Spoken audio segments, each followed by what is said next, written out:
Hello everyone, my name is Hannah and today I'll be showing you how to use quizzes. So when you go to quizzes, you can either just go ahead and start by using search quizzes or join a game, or if you already have an account, log in or sign up to make an account. If you have a Google account, it's really easy to make one. You basically just sign in to your Google account. So once you get in, you will see at the top there's a search bar. You can search for quizzes by any subject or topic, or you can click on one of these popular category buttons. And then when you click on that or type in what you were searching for, it's going to bring up all of the suggestions down there. And you go over these. When you hover over them, it will bring you a review of what the questions are going to be like, so you don't have to click on all of them. So we're going to go ahead and click on one. There's a few different things that you can do. First, you can see all the questions below, and you can see what the answers are. You can also start a live game, which is like the Kahoot, where you would start a game and they would just start their quiz. You have all these different settings so that if you wanted to give them more attempts, you can make them have a login and change the attempts, show the leaderboard, question timer, all these different things. You could also add memes to make it a little more fun. You could do a homework game, which you have all the same settings, and then you would just go ahead and set a due date and a time, and it would tell you the exact amount of time that students have to do it from your hosting. So they would just do it whenever they have free time. Or you could do a solo game, which is like testing it out before, or students could do it on their own if they have an account. You could share it through social media or through email. You could duplicate it too. Duplicating it is the coolest thing because when you do that, you can edit it. When you edit, you can delete questions, you can edit them. When you edit them, you can change the answers, you can change the question, you could change whether it's one answer or if it's select all. You can also change the time for the question. You can add questions by creating your own or by searching from other people's quizzes. So we'll type in addition, and it's going to bring up quizzes of addition, and I can just add the question like that, and it'll add it to the bottom. So then I click finish quiz to save it. If you wanted to create your own quiz, a whole new one, you would just click on create new quiz. You would do that the same way that you edited an existing quiz. And you could also align quizzes to state standards. So we're going to go ahead and start a live game to show you, for example. So I have my settings the way I want them. You can change them. You can also edit the title if you wanted.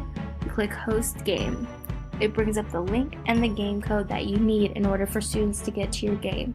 So we're going to bring up a window so that you can see from what the student side would look like. You're going to type in the game code. Once they have their game code in, they type in a name. Say they bring up a name that you don't want them to use or is inappropriate for the class. If you click on their name on the teacher's end and click remove, you can just remove it. And then from there, it'll tell them that they were kicked out. So they'd have to retype in their game code. And then if they tried to use the same name again, it won't let them. So they need a new name. Alright, so they're in the game. We're going to go ahead and click start. So after the game starts, on the teacher's end, you can see there's an accuracy bar and then all the students listed as well as the questions. So we're just going to click on some answers so that you can see how it kind of goes. You can see there's the meme that makes it a little fun. There's also a leaderboard so students can see how they're doing. We're going to click on a wrong answer. So on the teacher's end, on the leaderboard, you can see how many they got wrong, how many they got right. You can also see on the questions which ones are wrong and right. They're only not in order because the questions are shuffled. So say for example something happens and you have to end the game. You go ahead and you click end game. So this will not affect whether you get your statistics. You will get them, but keep in mind they might not be 100% accurate.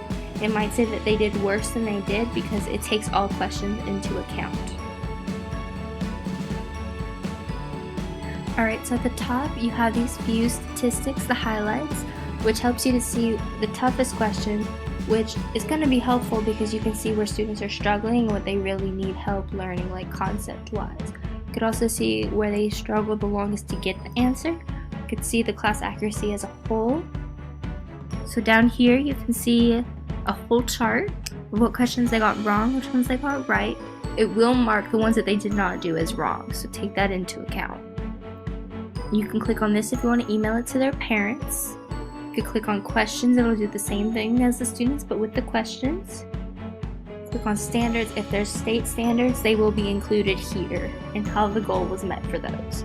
The really cool thing about quizzes is that at the end, there's this download Excel button.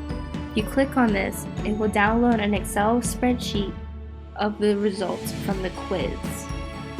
So we're going to go ahead and click on that, and here you can see how the student did.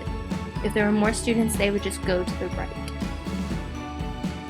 So down here you can see all the questions that were asked. You can see which ones were correct in this column and incorrect in this, and what they were unattempted. So most of them were unattempted because we ended it early. So you can see here, hers was green, that means it was right, and the red is wrong. And this, her percentage of accuracy, that's as a whole. So make sure you remember that. She actually more like got a 50% because you only did 2 questions. But that's pretty much it for quizzes. It's a really good tool, to do quick formative assessments. You get immediate feedback and you can save it for your record keeping. You can see where students need help, where they're really excelling, where they might need more practice concept-wise. So it's really a good tool to go ahead and use maybe at the end of class before they go, so you can see where you might need to do a recap at the beginning of next class. Well, thank you for watching. Have a great day.